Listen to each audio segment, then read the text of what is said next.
ఇంకా వింతల్లో వింత ఏంటంటే ఇప్పుడు ఇంతగా మాట్లాడుతున్నాడు కదా, ఈ రోజులో వరుస పెట్టి series of stories daily banner items ఈనాడులో వస్తున్నావు. ఏంటే నీ భూమి నీది కాదు పోయింది, ఇంకా దానికి ఏదేదో హెడ్డింగ్లు బ్యానర్ హెడ్డింగ్లు అన్నీ పెడుతున్నారు. వాళ్ళ దాంట్లోనే ఈ మధ్య 4-5 నెలల క్రితం ఎప్పుడో వచ్చినట్టుంది. వాళ్ళ ఈనాడు ఈటీవీ వాళ్ళదేదో ఉన్నట్టుంది, యూటీవీ మన అన్నదాత దీనికి సంబంధించినంత ఒకసారి అది పెట్టుమ్మా.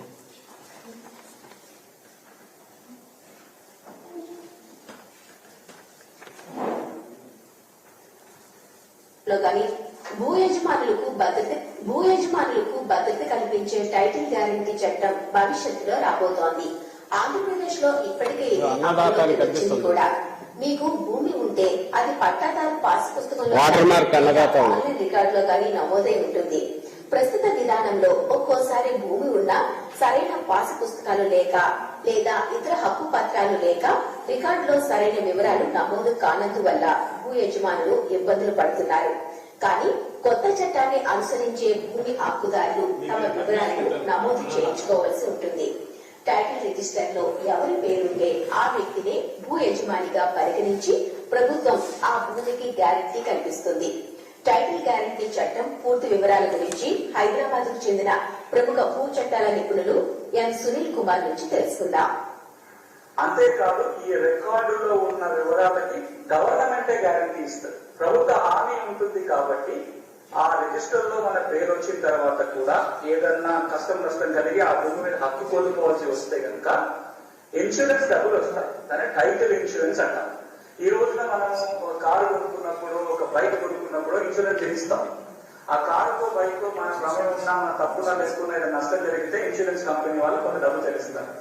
కానీ మన జీవితాంతం కష్టపడే డబ్బులతోటి ఒక ప్లాట్ ఇంత పొలం కొనుక్కుంటే ఒకవేళ చుట్టూలో ఉండిపోయింది, ఆ తర్వాత తెలుస్తుంది ప్రభుత్వ భూమని, ఆ తర్వాత తెలుస్తుంది అసైన్మెంట్ భూమని, లేదా డబ్బు రిజిస్ట్రేషన్ జరిగింది అని ఏదైనా నష్టం జరిగితే కొత్త డబ్బులు ఉంటే మనం పూర్తిగా కోల్పోవాల్సి వస్తుంది. కానీ ఈ టైటిల్ గ్యారంటీ వ్యవస్థ కనుక ఉండి మన టైటిల్కి ఏమైనా ఇబ్బంది కలిగితే ఇన్సూరెన్స్ కంపెనీ వాళ్ళు డబ్బులు చెల్లిస్తారు. గుడ్. ఎట్లా ఉంది రామాజీరావు మీదే, కానీ బహుశా మాకు దొరికిందని తెలిసినట్టుంది. తీసేసినాడు ఇప్పుడు యూట్యూబ్ నుంచి, ఇప్పుడే తొలగించినాడు. ఎంతసేపు అయింది ఇప్పుడైనా? 20 minutes అయింది. ఉప్పు అందినట్టుంది, ఇది వీళ్ళకి దొరికింది వైఎస్ఆర్సీపీ వాళ్ళకని. లేదా తీసారా? ఓకే, ఇంకా రాదు. డౌన్లోడ్ చేసిన ఇస్తాం. దానికి స్క్రీన్ షాట్ కూడా తీసినట్టున్నారుగా. స్క్రీన్ షాట్ ఉందా? స్క్రీన్ షాట్ ఎక్కడ? ఇదే లింక్. సరే, నేను స్క్రీన్ షాట్ తీయమని చెప్పిన. ఓకే సర్లే, మళ్ళీ ఉందిలే, మళ్ళీ పంపిస్తాం, మీకు అందరికీ ఇస్తాం. సో ఇప్పుడు ఏమైంది, వీళ్ళకి తెలిసిన అలవాటు, వీళ్ళకి మామూలుగా ఆ రోజు చంద్రబాబు నాయుడు కూడా 600-700 హామీలు ఇచ్చినాడు, ఇట్లా పెడతాడు, అట్లా లేపేస్తాడు.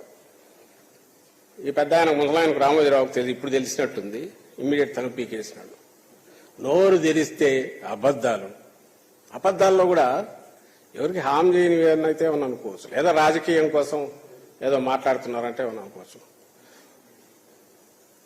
ప్రజలకు సంబంధించినంత వరకు వాళ్ళ ఆస్తిపాస్తులకు, వాళ్ళ ఆలోచనల్లోనూ వ్యవస్థల మీదే నమ్మకం పోయేలాగా, భయం పుట్టేలాగా విష ప్రచారం చేయడం అనేది అంతకంటే ఘోరం, పాపం వేరే ఉంటుందా? నేను స్ట్రైట్ అందరిని వీళ్ళనే అడుగుతున్నా.